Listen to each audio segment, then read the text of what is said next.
So in this lecture we shall discuss mathematical representation of vectors. Vectors को हम mathematically और mathematically कैसे represent करते हैं और फिजिकल सिग्निफिकेंस क्या होती है वेक्टर्स की।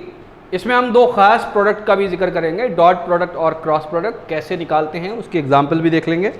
तो सबसे पहले वेक्टर को रिप्रेजेंट कैसे करते हैं। सपोज वेक्टर है तो वो किसी लेंथ से और किसी डायरेक्शन से गवर्न होगा। तो कोई वेक्टर है स्पेस के अंदर, सपोज स्पेस के अंदर, और वो वेक्टर ऐसा है, ऐसा इस बोर्ड पर भी नहीं है, वो कैसा है, इस बोर्ड से यूं निकलता हुआ एक तिरछे डायरेक्शन में है सपोज। अब इसको हम रिप्रेजेंट करना चाहते हैं इस वेक्टर को। तो इस वेक्टर को दिए हुए एक प्लेन से तो रिप्रेजेंट नहीं किया जा सकता है ना, बहुत सारे वेक्टर हो सकते हैं, अलग अलग डायरेक्शन में हो सकते हैं, जैसे कि अभी हमने पढ़ा था। तो इसके लिए हम क्या करते हैं, हम तीन अलग अलग प्लेन बनाते हैं और वो तीनों प्लेन एक दूसरे पर 90 डिग्री या ऑर्थोगोनली वो इंटरसेक्ट कर रहे होंगे किसी पॉइंट पर। क्या मेरी बात समझ में आती है? ठीक। तो तीन प्लेन बनाने के लिए, ऐसे तीन प्लेन जो कि 90 डिग्री पर टच करें एक दूसरे को, हमें तीन रेफरेंस एक्सिस की जरूरत होती है, तीन रेफरेंस एक्सिस की जरूरत होती है। तो उनको मैं इस जगह बनाता हूं जिस जगह हम सबसे कम लिखते हैं बोर्ड पर। तो एक एक्सिस हो गया आपका ये, इसको मैं एक्स बोलता हूं। याद रखिए इनका ओरिएंटेशन, कौन सा एक्सिस किस डायरेक्शन में बनेगा, ये बड़ा इंपॉर्टेंट है। तो पहले दो एक्सिस तो आप किसी भी डायरेक्शन में बना सकते हैं, लेकिन तीसरा एक्सिस उन दोनों के डायरेक्शन पर डिपेंड करेगा, जिसको हम क्रॉस प्रोडक्ट में भी हम देखेंगे। और दूसरा एक्सिस सपोज ये वाला है, कौन सा है, ये वाला। इसको हमने अगर y कह दिया तो याद रखिए x और y जब बन गए तो z बनाने के दो डायरेक्शन हो सकते हैं। एक तो z ऐसा होगा बोर्ड से बाहर निकलता हुआ, और एक z ऐसा होगा अंदर जाता हुआ, बोर्ड के अंदर जाता हुआ। ठीक है, तो अंदर जाता हुआ तो हम यूं बनाएंगे, ये अंदर जाता हुआ, और बाहर आता हुआ हम यूं बनाएंगे। क्या मेरी बात समझ में आई? तो x और y अगर फिक्स हो गए तो z कैसा बनेगा, बाहर आता हुआ बनेगा। ठीक है, तो इसको थोड़ा सा, इसको भी थोड़ा सा लंबा कर देते हैं। ठीक, तो ये आपका कैसे हो जाएगा z। अब ये बाहर आता हुआ कैसे होता है, इसको हम जब क्रॉस प्रोडक्ट करेंगे, तो क्रॉस प्रोडक्ट समझेंगे तो हम इसको चेक करेंगे, इसको देखेंगे कि ये बाहर ही क्यों बनता है। ये तीनों एक्सिस कैसे होंगे, एक दूसरे पर 90 डिग्री होंगे। ये तीनों एक्सिस कैसे होंगे, एक दूसरे पर 90 डिग्री होंगे। ये तीनों एक्सिस से मिलकर तीन अलग अलग प्लेन बनेंगे। क्या बनेंगे, तीन अलग अलग प्लेन बनेंगे। जैसे x और y एक्सिस से मिलकर ये प्लेन बनेगा जो बोर्ड वाला प्लेन है। मेरी बात समझ में आती है? तो ये प्लेन ये कौन सा प्लेन होगा, ये xy प्लेन होगा, xy प्लेन होगा। xy के बाद नंबर आएगा yz प्लेन का। तो yz प्लेन कौन सा होगा, जो इन दोनों एक्सिस पर होगा, इन दोनों एक्सिस पर होगा। तो वो किस तरीके से होगा, मैं अपनी एक नोटबुक के जरिए समझाता हूँ। वो किस तरह से होगा, वो इस तरह से होगा। ठीक है, क्योंकि z एक्सिस ये बाहर निकलता हुआ है, तो ये वाला जो प्लेन होगा, ये वाला जो यहां पर लगा हुआ है, ये बेसिकली कौन सा प्लेन होगा, yz प्लेन होगा। क्योंकि मैं हवा में तो बना नहीं सकता प्लेन, बनाने तो बोर्ड पे ही है। तो बेसिकली ये आपका कौन सा प्लेन होगा, yz प्लेन होगा। ठीक है, फिर कौन से प्लेन का नंबर आएगा, फिर आएगा zx। साइक्लिक ऑर्डर में लिखते हैं हम, xz नहीं लिखेंगे, zx लिखेंगे। वो कौन सा प्लेन होगा, ध्यान से समझिए, वो ये वाला प्लेन होगा। देखिए ये वाला, ठीक है, x axis, this is the x axis, this is the x axis and this is the z axis. ठीक है, तो ये वाला प्लेन होगा, इसको मैं लिखूंगा zx प्लेन। बात समझ में आ गई? क्या बात समझ में आती है? अब वेक्टर मेरा कैसा है, वेक्टर मेरा ऐसा है, ओरिजिन पर इस तरीके से है। मेरी बात समझ में आती है? ओरिजिन पर इस तरीके से। तो इस वेक्टर को मैं रिप्रेजेंट कैसे करता हूं, जरूरी थोड़ी है ये ओरिजिन पे हो, ये तो हो सकता है अमेरिका के अंदर हो। तो मैं ये इसको उठाकर लेकर आऊंगा। इसकी मैंने एक कन्वेंशन बनाई कि इसका ओरिएंटेशन चेंज किए बिना, इसकी ये जो टेल है, ये टेल, इस टेल को मैं ओरिजिन पर लेकर आऊंगा। इस टेल को मैं कहां लेकर आऊंगा, ओरिजिन पर लेकर आऊंगा, उठाकर बिना डायरेक्शन चेंज किए। तो इसको यूं हवा में उठाकर यहां ले आए और ये पता चला ऐसा लगा। मेरी बात समझ में आई? तो ये तीनों प्लेन के कहीं बीच में एग्जिस्ट कर रहा है। इसकी टेल मैंने ओरिजिन से मिला दी। This point is known as origin, जहां बेसिकली तीनों एक्सिस और तीनों प्लेन मिलते हैं। क्या मेरी बात समझ में आती है? ठीक, अब ध्यान से सुनिए, ये जो वेक्टर है इसको मैं बोर्ड पर अगर बनाना है तो हवा में तो बनाऊंगा नहीं, तो मैं क्या करूंगा, मैं इसको एक लाइन से बनाऊंगा। Suppose this is the vector, और इसका मैंने यहां पर तो लिख दिया ये 0, इसको मैं O पढ़ लूंगा और यहां पर लिख दिया मैंने A, क्योंकि ये बेसिकली 0A है तो मैं इसका नाम खाली A लिखता हूं। ठीक है, अब मैं अगर इसकी टिप के अराउंड एक स्फेयर बना दूं तो वो एक सर्किल की तरह दिखेगा। यहां पर उस स्फेयर का वो एग्जैक्ट पॉइंट जहां पर इसकी ये टिप है, अगर मैं उसको आइडेंटिफाई कर लूं तो मैं इस पूरे वेक्टर को आइडेंटिफाई कर सकता हूं, इसका डायरेक्शन और इसकी लेंथ एक्चुअल पता कर सकता हूं। क्या मेरी बात समझ में आती है आपके? तो अब इसको रिप्रेजेंट कैसे करते हैं, इस वेक्टर A को मैं रिप्रेजेंट कैसे करता हूं, ध्यान से सुनिएगा।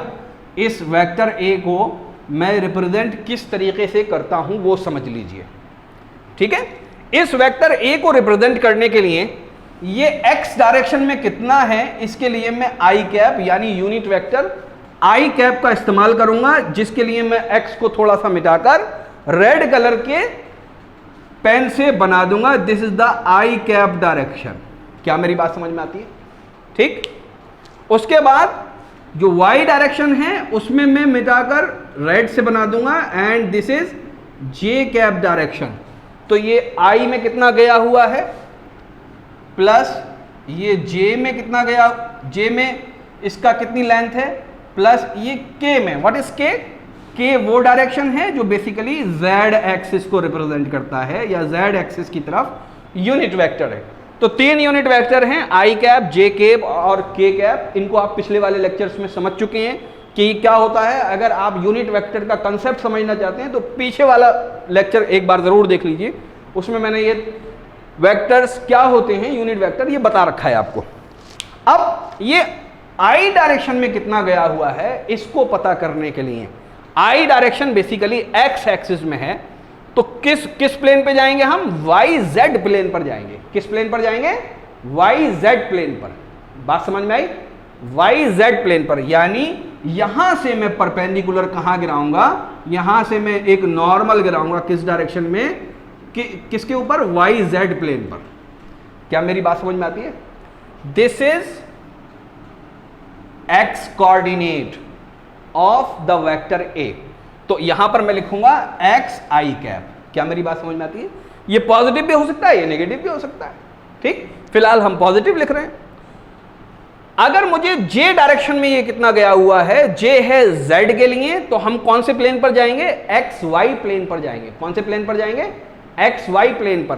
तो xy प्लेन पर ये किधर की तरफ जाएगा, ये बेसिकली सपोज देखिए z के डायरेक्शन में चलेंगे, हम z के डायरेक्शन में चलेंगे, और ये सपोज यहां तक गया हुआ है, इसको हम बोलेंगे इसका z कोऑर्डिनेट। इसको हम क्या बोलेंगे, इसका z कोऑर्डिनेट। स्मॉल z बना देते हैं, इसको हम क्या बोलेंगे, इसका z कोऑर्डिनेट। क्या मेरी बात समझ में आती है? ये वेक्टर z, एक मिनट, हम कौन से प्लेन में गए, एक्स वाई प्लेन पे गए, तो z हम कहाँ लिखेंगे, z हम यहाँ लिखेंगे। हमने y का नहीं लिखा, हमें वो पहले लिखना चाहिए था। तो y डायरेक्शन में ये कितना आगे है या y डायरेक्शन में इसका कितना मैग्नीट्यूड है, इसको पता करने के लिए हम किस पर आएंगे, z एक्स एक्सिस पर आएंगे। तो यहाँ से हम परपेंडिकुलर गिराएंगे कहाँ पर, y डायरेक्शन में z एक्स प्लेन पर। So this will be it's y coordinate. क्या मेरी बात समझ में आती है? डिस्टेंस हम कैसे निकाल रहे हैं वो समझ में आ रहा है? जिस प्लेन पर हम नॉर्मल गिराते हैं उसमें जो नंबर या जो नाम नहीं है, जैसे एक्स वाई प्लेन, इसमें क्या नहीं है, z नहीं है, तो ये बेसिकली कौन सा डिस्टेंस बताएगा, z बताएगा। अगर हमने नॉर्मल गिराया yz प्लेन पर, तो यहां पर नॉर्मल हमने गिराया yz प्लेन पर, तो कौन सा डिस्टेंस बताएगा, x, क्योंकि यहां पर x मौजूद नहीं है। zx प्लेन है, इस पर अगर हमने नॉर्मल गिराया, यहां y मौजूद नहीं है, तो ये क्या कौन सा कोऑर्डिनेट बताएगा, y बताएगा, तो ये y बताएगा। क्या मेरी बात समझ में आती है? तो ये बेसिकली एक तरीका होता है, और इस फॉर्मेट को बोलते हैं रेक्टेंगुलर रिप्रेजेंटेशन ऑफ वेक्टर। इस फॉर्मेट को क्या बोलते हैं, rectangular rectangular representation of a vector. Okay, इसको आपको याद रखना है कि इस तरीके से हम लिखते हैं। तो ये तो रेक्टेंगुलर रिप्रेजेंटेशन हो गई। मैग्नीट्यूड कैसे निकालेंगे इसी वेक्टर का? अगर हमें मैग्नीट्यूड निकालना है वो यहीं पर सीख लीजिए।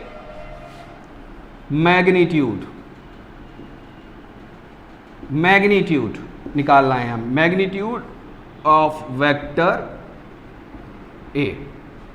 ए वेक्टर का मैग्नीट्यूड निकालना है। मैग्नीट्यूड निकालने का क्या मतलब है? वेक्टर तो एक्चुअल ये था, एक्चुअल वेक्टर तो ये था, तो इसकी लेंथ निकालनी है बेसिकली।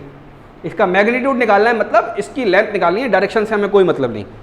तो मैग्नीट्यूड कैसे निकालेंगे? ए का लिखते कैसे हैं? ऐसे दो डंडे पैरेलल में खड़े कर देते हैं, इसका मतलब होता है सिर्फ मैग्नीट्यूड, डायरेक्शन नहीं। ये कैसे निकालते हैं? ये आई कैप के साथ जो भी कोफिशिएंट लगा हुआ है, यानी perpendicular on Y Z plane, perpendicular on Z X plane, perpendicular on X Y plane, ये जो भी बेसिकली मैग्नीट्यूड्स हैं, आप क्या करेंगे? इनका स्क्वायर कर लीजिए, X square plus Y square plus Z square, और इनको आप क्या करिए? हाँ हेलो, इनको आप क्या करिए? स्क्वायर करके अंदर रूट इनका निकाल लीजिए। क्या निकाल लीजिए? इनका आप अंदर रूट निकाल लीजिए, स्क्वायर रूट निकाल लीजिए। स्क्वायर रूट जब निकाल लेंगे तो बेसिकली यही क्या चीज हो जाएगी? यही मैग्नीट्यूड हो जाएगा। हाँ हेलो, हाँ वालेकुम अस्सलाम, मैं क्लास ले रहा हूँ, अभी बाद में बात करूँगा आपसे,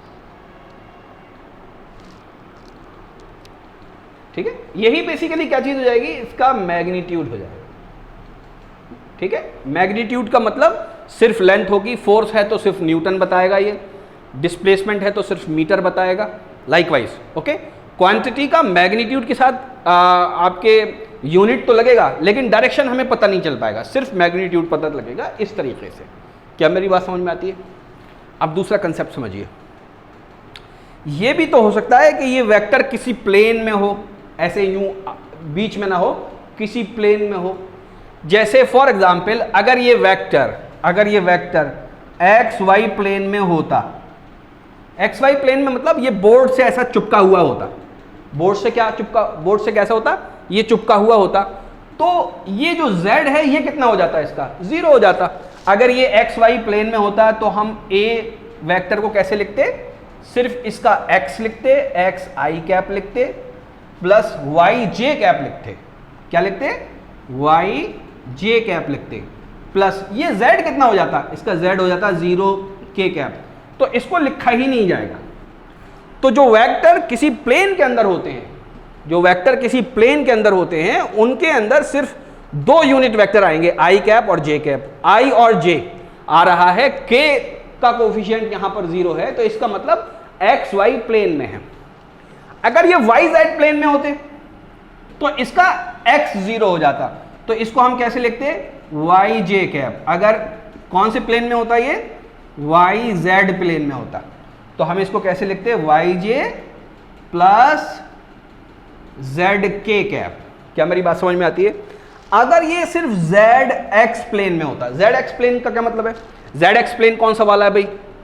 जेड एक्स प्लेन ये वाला है, मैं कॉपी रख के बताऊंगा। जेड एक्स प्लेन ये वाला है, यानी ये वेक्टर कहां होता? सिर्फ ऐसे कहीं होता, ऐसे इसी प्लेन के अंदर होता, ठीक है? ऊपर उठा बना होता। तो इसको मैं कैसे लिखूंगा? जेड एक्स प्लेन में अगर ये होता, जेड एक्स प्लेन में अगर ये होता तो z और x आता सिर्फ इसका, यानी x आई कैप आता प्लस z k कैप आता, और इसका जो y होता बेसिकली वो क्या होता? 0 होता। क्या मेरी बात समझ में आती है आप लोगों के? ओके, तो ये एक बात हो गई। ये भी तो हो सकता है कि ये प्लेन में ना होकर किसी एक्सिस पर हो, ये किसी एक्सिस पर हो, इस वाले एक्सिस पर होता। अगर ये x एक्सिस पर होता, अगर x एक्सिस पर होता तो इसका y भी 0 हो जाता। ये भी तो हो सकता है ये y एक्सिस पर होता या y एक्सिस के पैरेलल होता। बात समझ में आई?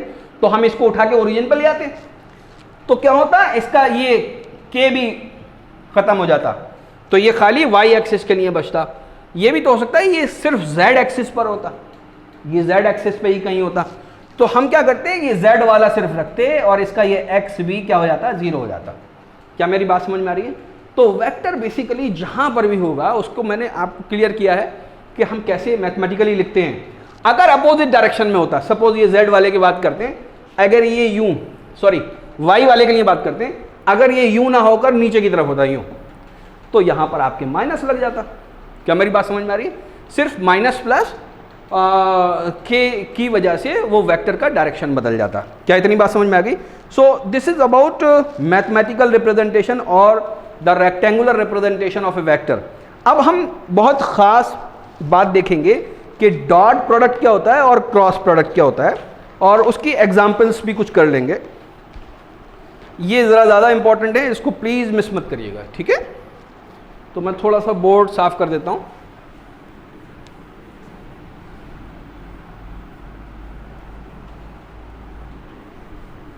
अभी हम क्या पढ़ने वाले हैं?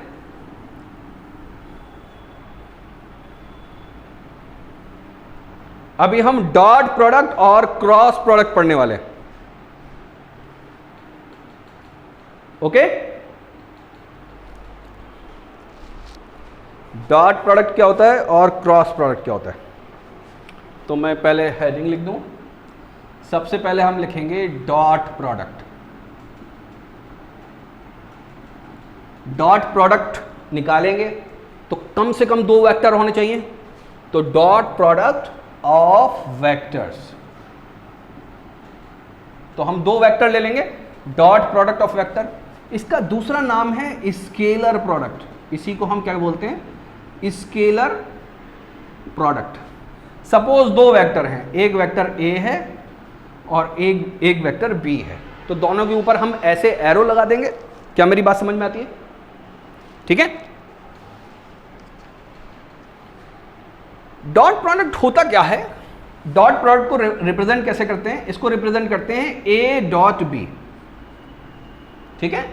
A डॉट B, सपोज कोई क्वांटिटी आती है C। ये C कैसी होती है? ये स्केलर होती है। ये कैसी होती है? स्केलर क्वांटिटी होती है। तो ऐसे केसेस में जब 2 वेक्टर्स को मल्टीप्लाई करने के बाद सिर्फ स्केलर आए हमारे पास, तो इसको हम बोलते हैं डॉट प्रोडक्ट। क्या बोलते हैं हम इसको? इसको बोलते हैं हम डॉट प्रोडक्ट। ठीक है? मेरी बात समझ में आती है? इसको क्या बोलते हैं हम? Dot product. क्या फॉर्मूला होता है? कैसे निकालते हैं? A डॉट B, ये बड़ा सा थोड़ा मोटा सा डॉट बना देते हैं ताकि समझ में आए कि हम क्या निकाल रहे हैं। इसको कैसे निकालेंगे? Magnitude of vector A multiplied by magnitude of vector B and multiplied by cos theta. किससे मल्टीप्लाई करेंगे? Cosine of theta. सपोज कोई वेक्टर A है और वेक्टर B है, इनके बीच में कोई एंगल है थीटा, जिसको हम A से B की तरफ काउंट कर रहे हैं। सपोज ये दोनों क्या चीज है? वेक्टर्स हैं। इन दोनों वेक्टर का अगर हमें डॉट प्रोडक्ट निकालना है तो A का मैग्नीट्यूड पता होना चाहिए, B का मैग्नीट्यूड पता होना चाहिए, मैग्नीट्यूड अभी आप सीख चुके हैं, और cosine of the angle between these 2 vectors. इसकी एग्जांपल क्या है बच्चों? फिजिक्स के अंदर हम एग्जांपल निकालते हैं वर्क डन। वर्क डन किसके बराबर होता है? Force dot displacement. फोर्स भी वेक्टर होता है, डिस्प्लेसमेंट भी वेक्टर होता है, into cosine of angle between force and displacement. क्या ये फॉर्मूला याद है? ठीक है? एफ डी कॉस थीटा या F S cos theta, F dot S. Work done किसके बराबर होता है? F dot S. याद रखिए, जब ये डॉट लगा दिया तो अब कोसाइन लिखने की जरूरत नहीं है, ये तो ये वाली चीज हो गई। ठीक है? अब इसको हम कैसे लिखेंगे? Magnitude of force multiplied by magnitude of displacement into cosine of angle between force and displacement. So this is an example of how do we calculate work done according to dot product rule. तो F D cos theta, force भी vector है, displacement भी vector है। Cos theta तो सिर्फ एक quantity है, cos theta तो सिर्फ एक मैग्नीट्यूड है। ठीक है? एक फ्रैक्शन है। तो वर्क डन किसके बराबर? वर्क डन बेसिकली क्या है? ये क्या चीज है? ये एक स्केलर है। ठीक है?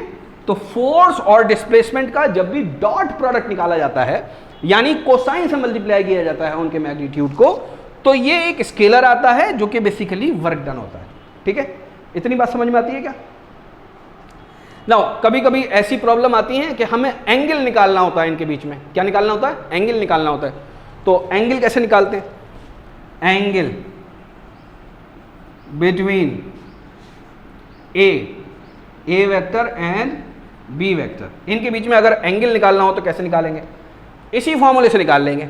देखिए इसी फॉर्मूले से निकाल लेंगे। कैसे निकाल लेंगे? एफ डॉट एस, इसी को मैं कैसे लिख सकता हूं? कोसाइन को उधर छोड़ दूंगा या थीटा को उधर छोड़ दूंगा, इसको मैं लिखूंगा cos inverse A dot B. ये क्या चीज होंगे? फुल वेक्टर का डॉट प्रोडक्ट। ये बेसिकली क्या होगा? Dot product divided by A का मैग्नीट्यूड मल्टीप्लाइड बाय बी का मैग्नीट्यूड। क्या मेरी बात समझ में आ रही है? डॉट प्रोडक्ट हम कैसे निकालते हैं अभी हम एक एग्जांपल में देखेंगे। तो dot product divided by product of the magnitude, अगर हम ये रेशियो ले लेंगे तो ये कोसाइन थीटा बन जाएगा, तो इसका कॉस इनवर्स निकाल लेंगे तो सिर्फ थीटा नहीं मिल जाएगा हमें। तो थीटा का मतलब एंगल निकालने का तरीका दो वेक्टर्स के बीच में। इतनी बात समझ में आती है?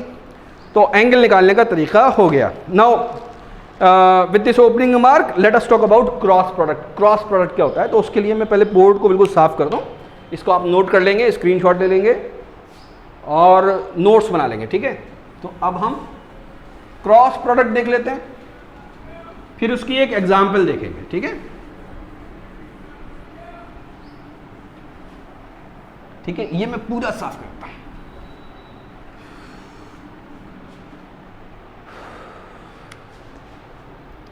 Cross product,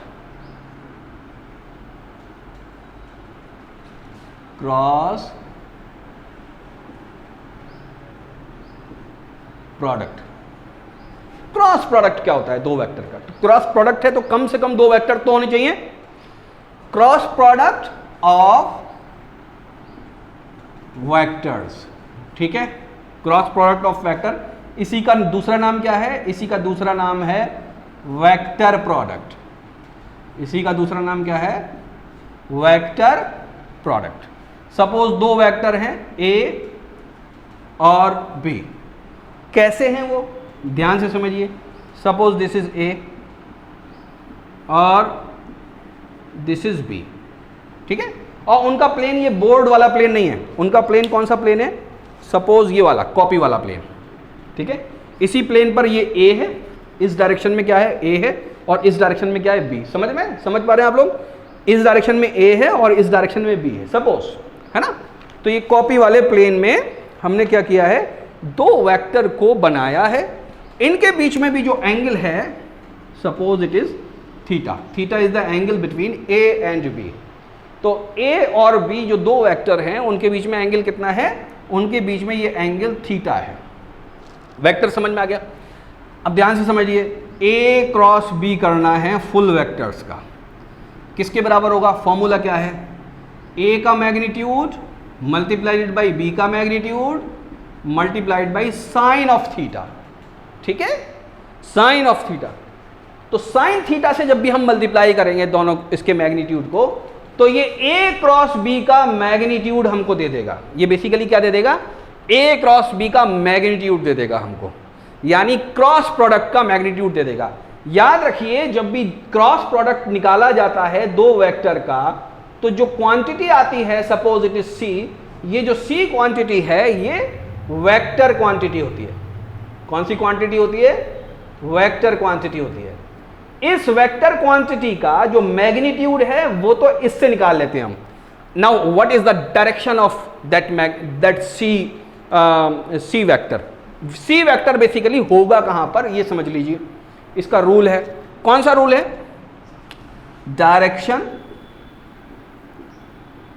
direction of cross product. अभी क्रॉस प्रोडक्ट कैसे निकालते हैं ये तो हम प्रॉब्लम में समझ लेंगे। डायरेक्शन समझ लेते हैं यहां पे। Direction of cross product. Direction of cross product किससे निकालते हैं हम? राइट हैंड रूल से निकालते हैं। किससे निकालते हैं? राइट हैंड रूल से निकालते हैं। क्या मेरी बात समझ में आ रही है? Right hand rule. Right hand rule से डायरेक्शन सी कैसे निकालेंगे ये समझ लीजिए।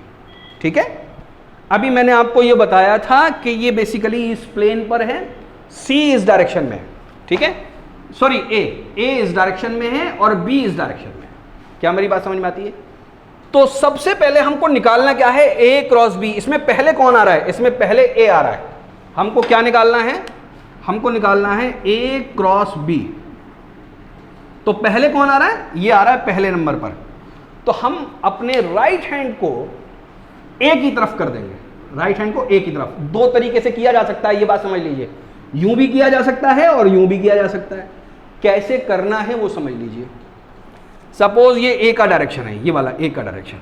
तो ए के डायरेक्शन में इस तरीके से करेंगे कि हम इस हाथ को हथेली की तरफ, ये जो हमारा खुला हुआ हिस्सा है, पाम वाला हिस्सा है, इधर की तरफ मोड़ना है और इधर ही बी होना चाहिए।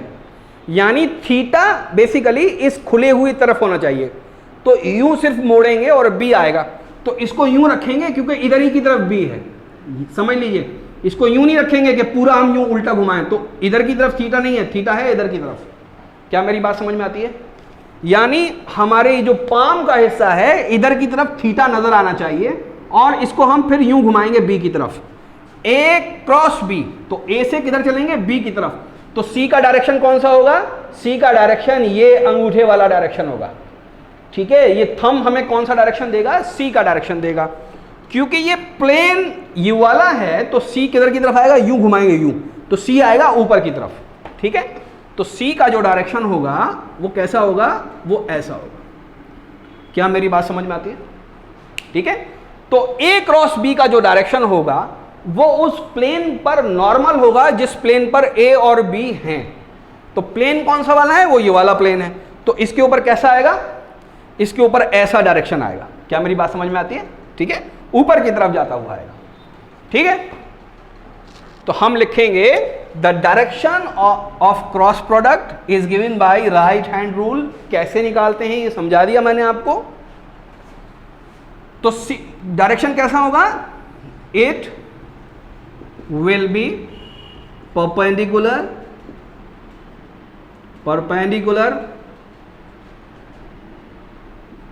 to both of vectors।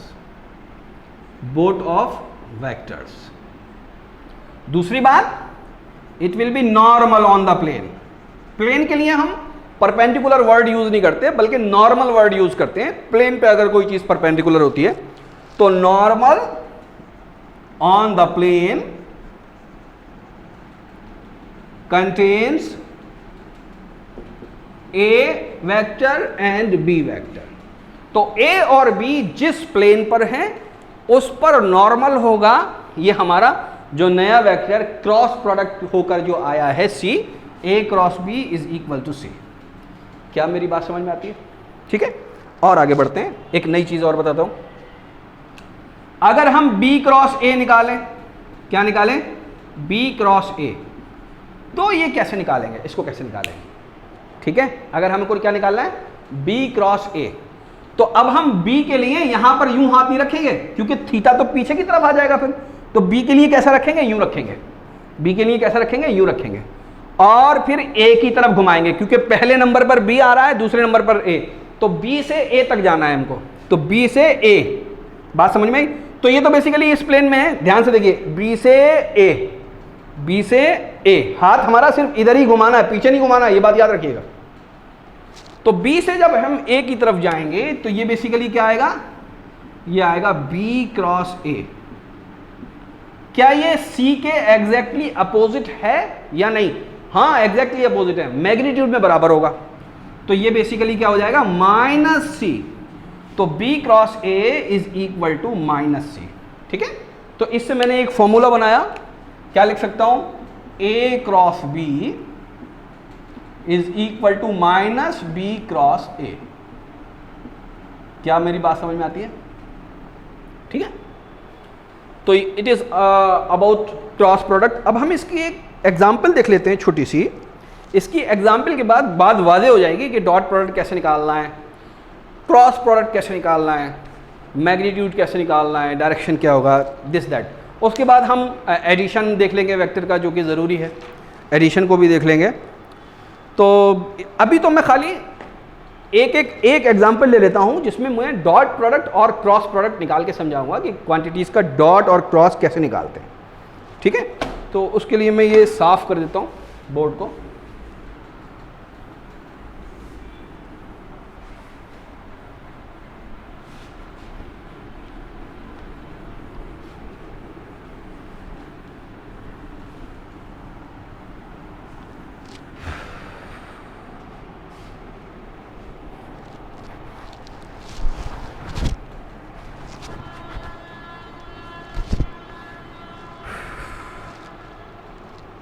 तो हम एक एग्जाम्पल ले लेते हैं। मैंने एक एग्जाम्पल में वैल्यू ली है, suppose a is equal to, जो मैंने लिखा है वही लिखता हूँ, 4 to 1, 4 i cap plus 2 j cap minus 1 k cap. ठीक है, तो ये एक वेक्टर हो गया। वेक्टर b लिखता हूँ, 1 हो चुका है, 2 हो चुका है, 4 हो चुका है, तो मैं 3 को यूज़ करता हूँ, 3 i कैप, यहाँ मैं इसको माइनस ले लेता हूँ, 4 हो चुका है तो 5 लिख लेता हूँ मैं इसको, 5 j कैप, 6 लिखूँगा मैं, ताकि मैं नंबर सारे अलग अलग इसलिए ले रहा हूँ ताकि जब मल्टीप्लिकेशन हो तो समझ में आए चीज़ें। इसको प्लस ही ले लेता हूँ क्योंकि k में प्लस 6 k कैप, क्या मेरी ये दोनों पॉजिटिव ले लिए, ये पॉजिटिव निगेटिव ले लिया, ये निगेटिव पॉजिटिव ले लिया, इनसे बातें आपको समझ में आएंगी।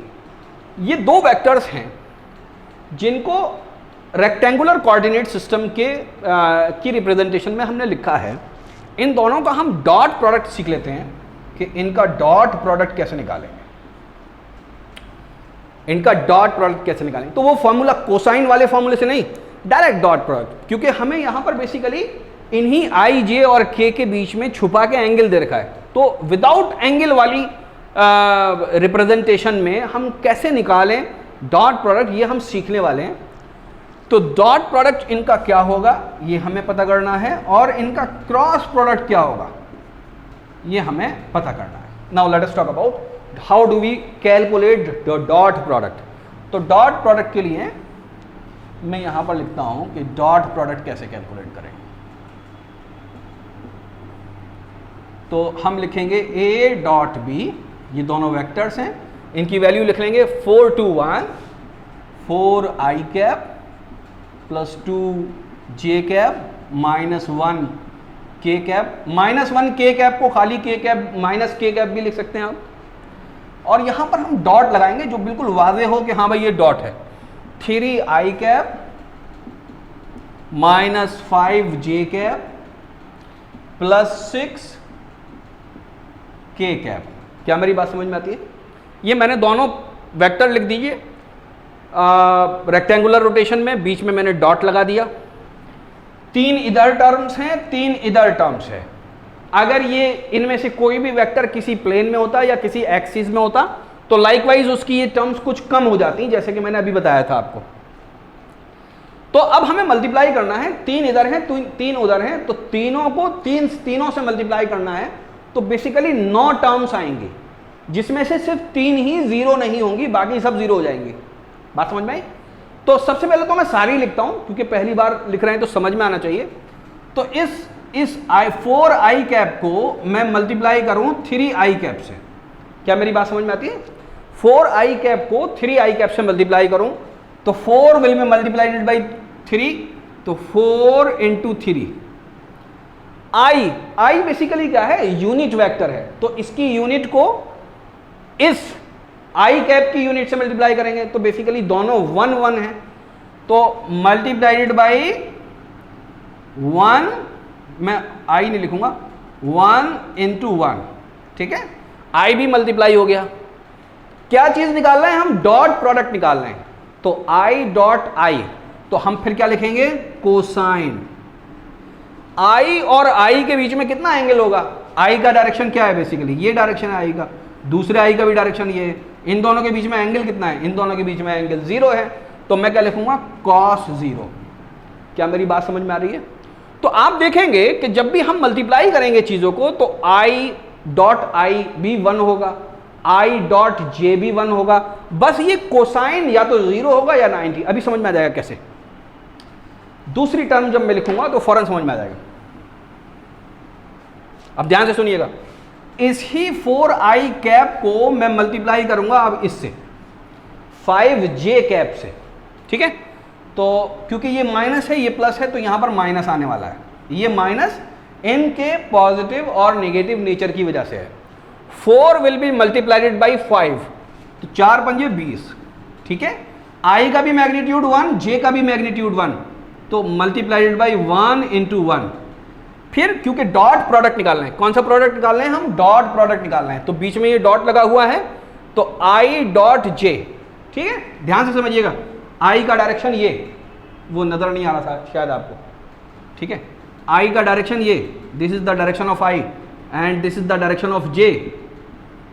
बीच में एंगल कितना, 90 डिग्री, तो कोसाइन 90 डिग्री क्या लिखा जाएगा, कोसाइन 90 डिग्री। क्या मेरी बात समझ में आ रही है, ठीक है। तो ये मल्टीप्लिकेशन तो बिल्कुल बेकार रहा क्योंकि कोसाइन 90 जीरो आएगा, कोसाइन 90 कितना आएगा, जीरो आएगा। तो i डॉट आई ही हमें कोई रिजल्ट देने वाला है, i डॉट जे हमें कोई रिजल्ट नहीं देगा। इसी तरह से i डॉट के भी कोई रिजल्ट नहीं देगा, क्यों, i और k के बीच में भी एंगल 90 डिग्री है। क्या आपको k नजर आ रहा है, हाँ ठीक है, कि i और k के बीच में भी एंगल 90 डिग्री है, तो कोसाइन 90 कितना होने वाला है, जीरो होने वाला है। तो i डॉट आई करेंगे, j डॉट जे करेंगे, k डॉट के करेंगे, सिर्फ इतना ही करेंगे, क्योंकि ये तो आपका हो गया 4 3 12 माइनस 0 और फिर क्या हो जाएगा, फिर प्लस 0। तो पहला इसका जो प्रोडक्ट है इन तीनों से वो कितना है, एक गया है, एक गया है, एक गया है। क्या मेरी बात समझ में आती है। तो इसका मतलब क्या है, हमें सिर्फ 3 प्रोडक्ट निकालने हैं। कौन कौन से प्रोडक्ट निकालने हैं, इसका इससे निकालना है, इसका इससे निकालना है, जे का जे से निकालना है और के का सिर्फ के से निकालना है, क्योंकि i dot J, i dot K ये सब जीरो होने वाला है। इसको मैं अभी लिख दूंगा, ठीक है। तो पहला जो प्रोडक्ट आया वो कितना आएगा, पहला आएगा 12, पहला कितना आएगा 4 3 12, दूसरा कितना आएगा 2 5 10, कैसा, माइनस का 10। क्या मेरी बात समझ में आती है। तीसरा कौन सा आएगा, -1 और 6, तो ये आएगा -6, ठीक है। ध्यान से देख लीजिए, 4 3 12, 4 3 12, 2 5 10, 1 6 6, ठीक है। ये माइनस का हो गया, ये माइनस का हो गया, कितना हो गया 12 - 16 इज इक्वल टू -4। क्या बात समझ में आ रही है। तो ये क्या चीज निकली है, बेसिकली a डॉट बी निकली है। क्या चीज निकली है, a dot B. -4 is what, -4 is basically the dot product और द स्केलर प्रोडक्ट। इसके अंदर क्या कोई डायरेक्शन नजर आ रहा है, इसके अंदर कोई डायरेक्शन नहीं है। क्या बेसिकली बात समझ में आ रही है। तो ये सिर्फ एक मैग्नीट्यूड है, ये सिर्फ एक वैल्यू है, माइनस ये ऐसी आ सकती है। क्या मेरी बात समझ में आ रही है, ठीक है, ओके। आगे बढ़ते हैं।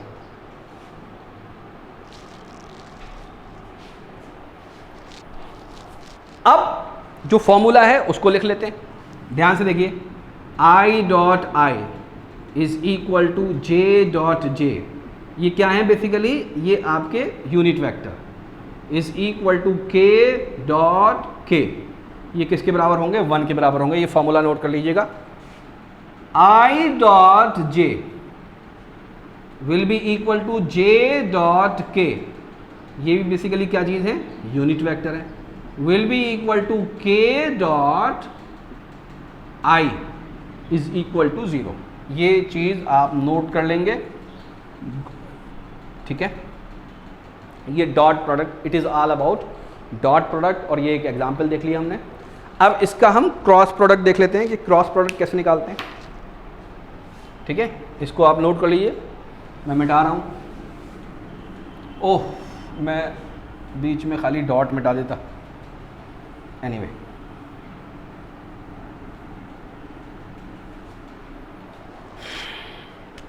अब मैं क्या लिखूंगा, क्रॉस प्रोडक्ट। क्या लिखूंगा, क्रॉस प्रोडक्ट, ठीक है। मुझे क्या निकालना है, a क्रॉस b निकालना है। तो a क्रॉस b, ठीक है, इज इक्वल टू, ये सारी चीजें लिख लूं, 4i cap plus 2j cap minus 1k cap, बीच में क्रॉस लगाऊंगा, बीच में क्या लगाऊंगा, क्रॉस लगाऊंगा। फिर ये दूसरा वेक्टर लिख लूंगा 3i cap minus 5j cap plus 6k cap. ठीक है, पूरा लिख लिया। ठीक, अब ध्यान से सुनिए, यहां पर भी 3 है तो इसको मैं किससे मल्टीप्लाई करना है, इसको इससे मल्टीप्लाई करना है। ठीक है, 4 3 जा 12, तो 4 मल्टीप्लाइडेड by 3 मल्टीप्लाइडेड by i cross j, sorry i cross i। क्या मेरी बात समझ में आती है? क्या लिख रहे हैं हम, क्रॉस प्रोडक्ट लिख रहे हैं, तो यहां पर क्या लिखेंगे, साइन 90। क्या लिखेंगे, साइन 90 लिखेंगे। क्या मेरी बात समझ में आ रही है? साइन 90 किसके बराबर होता है, साइन 90 साइन 90 बराबर होगा 1 के। ठीक है, i cross i, i cross i, sorry sine 0 लिखेंगे, 90 क्यों लिखेंगे, i और i के बीच में एंगल कितना है, 0। ये i है और ये भी i है, इनके बीच में एंगल कितना है, 0, तो साइन 0 लिखेंगे। तो जब भी i और i से मल्टीप्लाई किया जाएगा तो 0 आ जाएगा, j और j से मल्टीप्लाई किया जाएगा तो भी 0 आ जाएगा, k और k से मल्टीप्लाई किया जाएगा तो भी 0 आ जाएगा। तो i cross i, j cross j और k क्रॉस k, ये क्या होने वाला है, 0 होने वाला है। तो यहां पर लिख लीजिए i cross i is equal to j cross j is equal to k cross k, ये क्या होने वाला है, 0। क्योंकि बेसिकली साइन 0 लिखते हैं हम, क्या लिखते हैं, साइन 0 लिखते हैं फॉर्मूले के अंदर, फॉर्मूला अभी हमने पढ़ रखा है, तो ये बेसिकली 0 होने वाला है। तो यानी बाकी की हमें टर्म्स मिलने वाली हैं, कितनी, 6 मिलने वाली है, बाकी की हमें कितनी मिलने वाली हैं, 6 टर्म्स हमें मिलने वाली हैं। तो हम उन 6 टर्म्स को लिखेंगे, तो इसको हम मिटा देते हैं। ठीक है, यानी इस i को हम j से मल्टीप्लाई करेंगे। ठीक है, तो ध्यान से सुन लीजिए, i क्रॉस j, i को हमने j से मल्टीप्लाई किया, i का डायरेक्शन ये, j का डायरेक्शन ऊपर, ये क्या मिलेगा हमको, कौन सा डायरेक्शन मिलेगा, k। तो i cross j will be equal to k। क्या मेरी बात समझ में आ रही है? तो i cross j will be equal to k। ठीक है, तो हम लिखेंगे 4 multiplied by -5, 4 multiplied by -5 i cross j। ठीक है, i क्रॉस j को जब हम मल्टीप्लाई करते हैं तो कौन सा वेक्टर मिलता है, परपेंडिकुलर मिलता है। अभी हमने क्रॉस प्रोडक्ट में सीखा था। फिर किससे मल्टीप्लाई करेंगे, इस i को हम k से मल्टीप्लाई करेंगे, तो 4 प्लस 4 इंटू 6, तो 4 into 6 i cross k cap. तो i के दोनों प्रोडक्ट हो गए, i के दोनों प्रोडक्ट हो गए। अब हम j के प्रोडक्ट देखें, तो i वाले ये लाइन मिटा देता हूं, ऊपर वाली भी ये लाइन मैं मिटा देता हूं ताकि कोई कंफ्यूजन ना हो। ठीक है, इस j को i से मल्टीप्लाई करेंगे, याद रखिए जो पहले आ रहा है उसी को पहले लिखेंगे। प्लस होगा 2 इंटू 3, ये वाला 2 और ये वाला 3, j cap multiplied by i cap. अभी मैं बताऊंगा ये कितना होगा। ठीक है, फिर इस 2 को किससे मल्टीप्लाई करेंगे, इस k से, j से मल्टीप्लाई नहीं करेंगे, 0 हो जाएगा। तो 2 और 6 ये दोनों पॉजिटिव हैं, तो हम लिखेंगे 2 into 6 j cross k, j cross k। ठीक है, अब हम ऊपर वाले वेक्टर को मल्टीप्लाई करेंगे, k को हम i से मल्टीप्लाई कर सकते हैं, यस कर सकते हैं, तो ये हो जाएगा -1 into 3 j cap i cap, j cap cross, sorry k है यहां पर, j नहीं है, k cap cross i cap. ठीक है, फिर इसी k वाले को हम j से मल्टीप्लाई करेंगे, ये दोनों माइनस के हैं, तो माइनस माइनस प्लस हो जाना है, plus 1 into 5 k cap cross j cap. तो i j i k, जे आई जे के आई के जे, 6 प्रोडक्ट हो गए। क्या बात समझ में आती है? अब मैं सबसे पहले इसको लिख रहा हूं, ध्यान से देखिएगा। 4 5 20 माइनस का 20, आई क्रॉस जे किसके बराबर होता है? के बराबर होता है। तो आई क्रॉस जे किसके बराबर होता है? के। तो 20 के कैप। अब ध्यान से सुनिए, 4 6 24 प्लस 24, आई क्रॉस के, आई की डायरेक्शन यहां बना लेते हैं। Suppose this is I and this is J and it is के। क्या निकालना है हमको? आई क्रॉस के, यानी आई तो हम यू रखेंगे क्योंकि हमें के की तरफ चलना है। आई क्रॉस के, तो हम कैसे मोड़ रहे हैं? आई क्रॉस के, डायरेक्शन किधर है? नीचे। तो नीचे का डायरेक्शन कौन सा होता है? Minus J. तो आई क्रॉस के क्या हो जाएगा? माइनस जे। क्या मेरी बात समझ में आ रही है? ये आई क्रॉस के किसके बराबर होगा? Minus J. तो यहां पर लिख लेता हूं, I cross K will be equal to minus J, और ये सब कैप होंगे। ठीक है, क्या मेरी बात समझ में आ रही है? तो ये हो गया, ये हो गया। जे क्रॉस आई, ध्यान से देखिएगा, जे को यूं रखेंगे, आई की तरफ चल रहे हैं, तो इनवर्ड टू द बोर्ड आ रहा है, ये अंगूठे का निशान, इनवर्ड टू द बोर्ड। के आउटवर्ड टू द बोर्ड है, तो इनवर्ड टू द बोर्ड क्या होगा? माइनस के। तो क्या होगा? 2 3 6 प्लस का 6, J cross I is equal to minus K. क्या मेरी बात समझ में आ रही है? ठीक है, जे क्रॉस के, तो हम किधर की तरफ साइन कर लेंगे? जे की तरफ कर लेंगे। तो जे किधर है? ऊपर, और किधर चलना है हमें? के की तरफ चलना है। बात समझ में आई? किधर चलना है? के की तरफ चलना है। तो के बेसिकली क्या है? यू है। जे क्रॉस के, तो बेसिकली क्या मिलेगा हमको? आई मिलेगा। तो J cross K will be equal to plus I. ठीक है, बस ये आपको साइक्लिक ऑर्डर याद रखना है। ये आई, ये जे, ये आई और ये जे, ये के। अगर आई से जे पर जाते हैं तो हमको मिलेगा के, जे से के पर आते हैं तो हमको मिलेगा आई, और के से आई की तरफ जाते हैं तो हमको मिलेगा जे।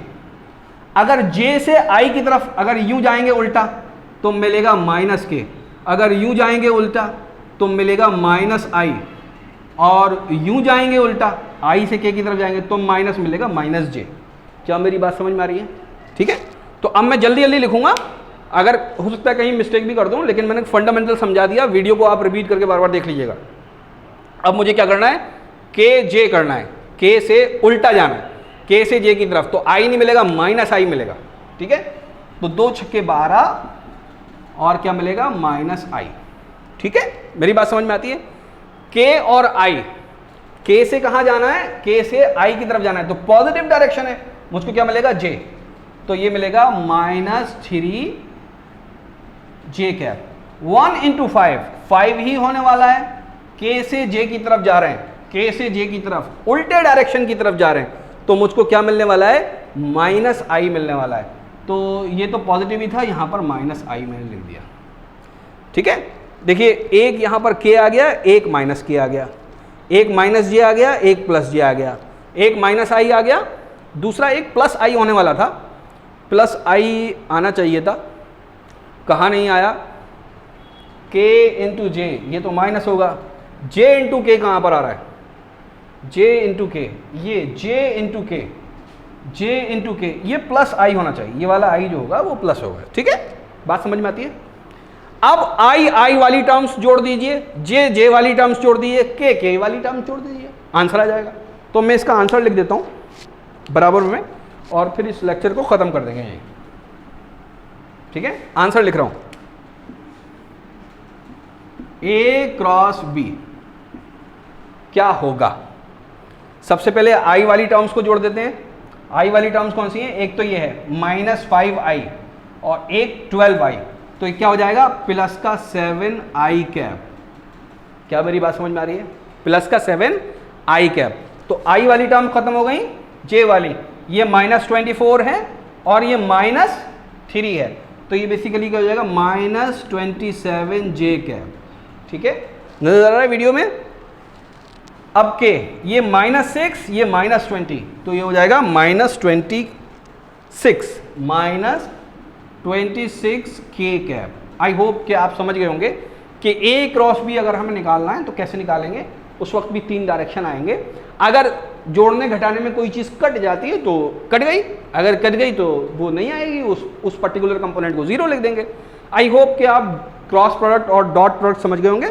अब हम एडिशन ऑफ वेक्टर भी देख लेंगे कि दो वेक्टर को अगर एडिशन करना है और इनके एसोसिएटिव और क्यूमुलेटिव लॉज जो हैं उनको भी देख लेंगे।